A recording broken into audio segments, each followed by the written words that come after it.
हमारे चैनल को सब्सक्राइब कीजिए, घंटी को ज़रूर बजाइए, जिससे हमारे आने वाली नई वीडियो का नोटिफिकेशन आपको मिल जाए। जय श्री राम भक्तों आज हम कथा श्रवण करेंगे मित्रता का मोल। आइए कथा श्रवण करें। किसी नगर में एक राजा राज्य करते थे। वे बहुत ही धर्मपरायण राजा थे। प्रजा उनके राज्य में बहुत खुशहाल थी। उस राजा का एक बेटा जिसका नाम पवन था और मंत्री का एक बेटा जिसका नाम मोहन था। दोनों बहुत अच्छे मित्र थे। दोनों ही बचपन से साथ साथ बड़े हुए।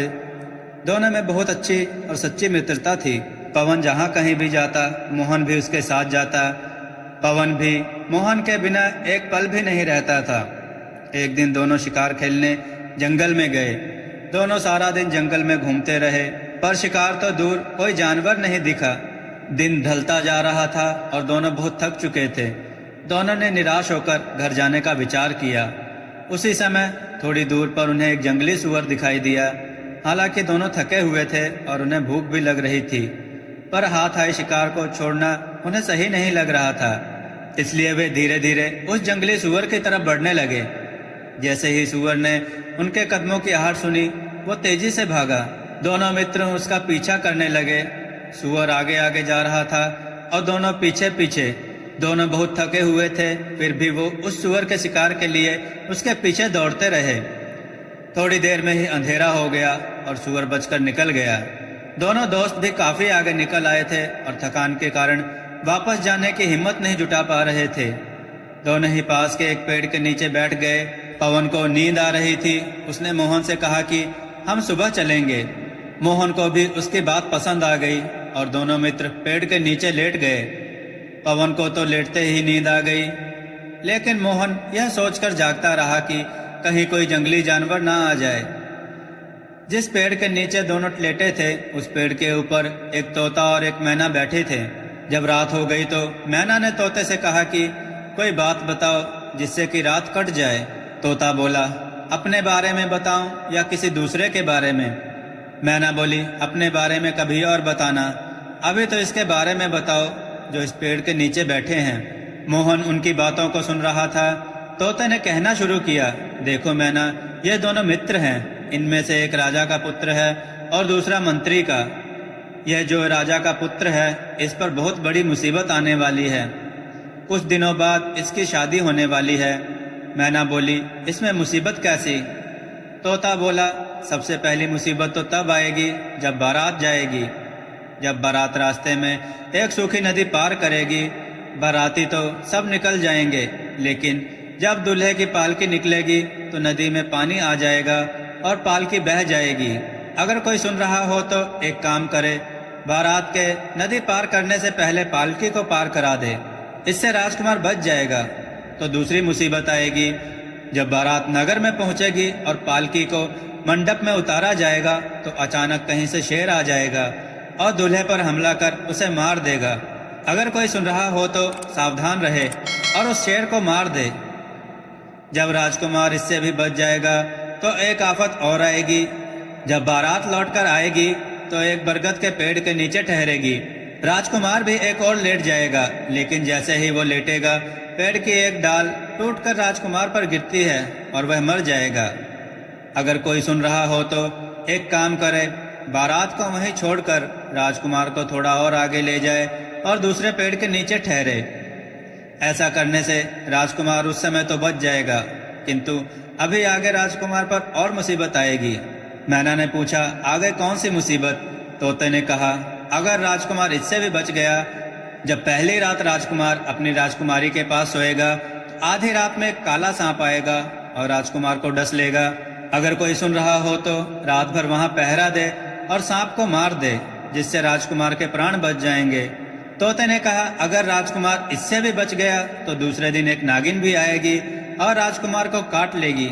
अगर कोई सुन रहा हो तो रात भर पहरा दे तो नागिन को मार दे।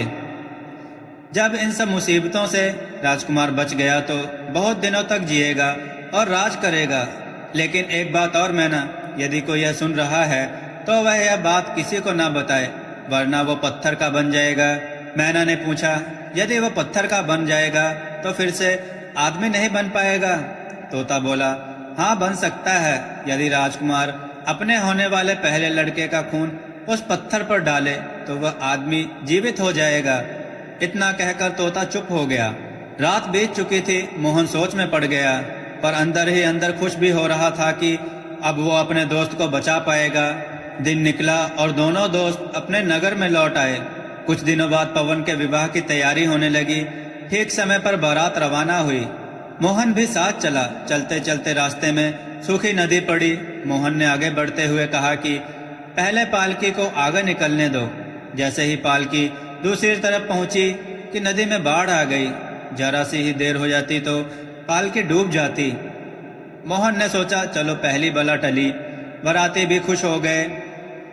जैसे ही बारात नगर में पहुंची, राजकुमार पालकी से निकला, तभी एक शेर आ गया और राजकुमार पर हमला करने के लिए कूदा। मोहन इस बात के लिए तैयार था। उसने तलवार से शेर पर प्रहार किया और उसे मार दिया। विवाह संपन्न हुआ और बारात विदा हुई। चलते चलते रास्ते में एक घना बरगद का पेड़ मिला। उसके नीचे बारात ठहर गई। लेकिन मोहन ने पवन से कहा चलो हम लोग आगे चलें। 4 कदम पर ही इससे भी बढ़िया जगह है। वो 2 कदम ही चले थे कि उस पेड़ से एक शाखा टूटकर वहां पर ही गिरी जहां पहले पवन बैठा था। मोहन ने सोचा चलो बला टली, वो बच गया। मोहन ने सोचा अब 2 तो मुसीबत रह गई हैं। राजकुमार को इससे भी बचाना चाहिए, पर राजकुमार और राजकुमारी के कमरे में मैं छिपकर कैसे जाऊंगा? यदि पवन ने मुझे देख लिया तो वो मेरे बारे में क्या सोचेगा? कहेगा कि मैंने उसे धोखा दिया और बदनामी होगी सो अलग। लेकिन कुछ भी हो, मैं अपने दोस्त की जान बचाकर ही रहूंगा। ऐसा सोचकर मोहन पहले ही राजकुमार के कमरे में जाकर छिप गया। रात हुई। राजकुमार और राजकुमारी दोनों गहरी नींद में सो रहे थे। तभी एक काला सांप आया और राजकुमार की तरफ बढ़ने लगा। मोहन तो उसकी ताक में ही बैठा था। उसने तलवार निकाली तो सांप के टुकड़े टुकड़े कर दिए। उन टुकड़ों को ढाल के नीचे रखकर चुपचाप दरवाजा खोलकर बाहर आया और घर आकर सो गया। दूसरे दिन भी मोहन राजकुमार के कमरे में छिप गया। आधी रात में राजकुमारी के बगल से ही होती हुई एक नागिन राजकुमार की ओर बढ़ रही थी। तभी मोहन ने अपने खंजर से उस पर हमला किया और उसे काट दिया। नागिन के खून की एक बूंद छिटक कर राजकुमारी के गाल पर आ गई। मोहन ने सोचा कि यदि यह खून राजकुमारी के मुंह में चला गया तो राजकुमारी मर सकती है। उसने सोचा यदि किसी कपड़े से इसे साफ करता हूँ तो राजकुमारी जाग जाएगी। वो आहिस्ता से राजकुमारी की तरफ बढ़ा और जैसे ही उसने खून साफ करने के लिए अपना हाथ आगे बढ़ाया, पवन जाग गया। मोहन को इस अवस्था में देखकर उसका खून खौल उठा। बोला धोखेबाज कपटी, बता तू इस समय यहाँ क्यों आया है? राजकुमारी पर इस तरह क्यों झुका है? और उसने तलवार उठाकर मोहन पर तान दी। मोहन चुपचाप खड़ा रहा। राजकुमार ने क्रोध से कांपते हुए कहा जल्दी बता, नहीं तो इस तलवार से अभी तेरे टुकड़े कर दूंगा। मोहन सोच में पड़ गया। अगर मैं इसे बता दूं तो मैं पत्थर का बन जाऊंगा और यदि नहीं बताता तो यह मुझे मार देगा और बदनामी होगी सो अलग। उधर राजकुमार का संदेह बढ़ता जा रहा था। दांत पीसकर वो बोला दोस्ती का यह बदला, मुझे तुझसे ऐसी उम्मीद नहीं थी। मोहन बोला पवन, मैंने तुझे कभी धोखा नहीं दिया। तुम मेरे दोस्त हो और मैंने तुम्हारा नमक भी खाया है। लेकिन बस तुम मेरे आने का कारण मत पूछो। बस यह समझ लो कि मैंने तुम्हें धोखा नहीं दिया। लेकिन पवन ने अपने गुस्से में एक भी ना सुनी और बोला मैं आखिरी बार पूछ रहा हूँ, बताओ, नहीं तो मेरी यह तलवार होगी और तुम्हारा सर। मोहन क्या करता, उसने सारी बात राजकुमार को बताई और वह मरी हुई नागिन और ढाल के नीचे मरा नाग भी दिखाया। अंत में उसने कहा अब तुम्हें विश्वास हुआ? लेकिन देखो मैं पत्थर हुआ जा रहा हूँ। सारा शरीर पत्थर का होता जा रहा है। सिर बचा है वो भी पत्थर का हो जाएगा। पवन चीख पड़ा यह क्या मोहन? मोहन ने कहा तोते ने कहा था कि यदि कोई इस भेद को किसी और को बताएगा तो वह पत्थर का हो जाएगा। मोहन ने कहा पवन, मैं जानता हूँ तुम्हें कितना दुख होगा, लेकिन तोते ने बताया था कि मैं फिर जीवित हो सकता हूँ जब तुम अपने पहले पुत्र का खून पत्थर पर चढ़ाओगे। इतना कहते कहते मोहन पूरा पत्थर का हो गया। पवन बहुत दुखी हुआ और उस पत्थर को बाहों में भरकर बैठा रहा। 3 साल बाद पवन राजा हो गया, लेकिन मोहन की याद उसे सताती रहती थी। ना उसका मन खाने पीने में लगता और ना ही राजकाज में। कुछ दिनों बाद पवन के एक लड़का हुआ। सारे राज्य में खुशियां मनाई जा रही थी। पर पवन को मोहन की वो अंतिम बात याद थी, मैं फिर से जीवित हो सकता हूँ यदि तुम अपने पहले लड़के का खून मुझ पर चढ़ाओ। पवन के सामने परीक्षा की घड़ी थी, एक और अपना पुत्र और दूसरी ओर उसका मित्र। उसने रानी से कहा, तुम्हें याद है कि मोहन ने उस रात क्या कहा था? इतना सुनते ही रानी के चेहरे का रंग उड़ गया और वो कांपने लगी। पवन ने कहा, मोहन को जिंदा करना होगा। रानी ने चुपचाप नवजात शिशु को राजा के हाथ में थमा दिया। राजकुमार ने उसे पत्थर पर लिटाया और तलवार निकाली, लेकिन उसका हाथ नहीं चला। शिशु मुस्कुरा रहा था और रानी सन्न बैठी थी। पवन ने दोबारा तलवार उठाई और उसके हाथ कांपने लगे और तलवार हाथ से छूटकर बच्चे की उंगली पर जा लगी। उंगली कट गई और खून निकलकर उस पत्थर पर पड़ गया। धीरे धीरे मोहन पत्थर से इंसान बनने लगा। थोड़ी देर में ही मोहन जिंदा हो गया।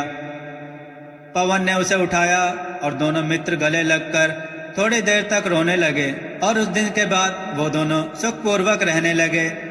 पवन ने उसे अपना मंत्री नियुक्त कर दिया। इस प्रकार उन दोनों ने अपनी अपनी मित्रता का फर्ज निभाया। भक्तों, आपको यह कथा कैसी लगी हमें कमेंट में जरूर बताएं और हमें इंस्टाग्राम पर फॉलो करें, जिसका लिंक डिस्क्रिप्शन में दिया गया है। जय श्री राम भक्तों।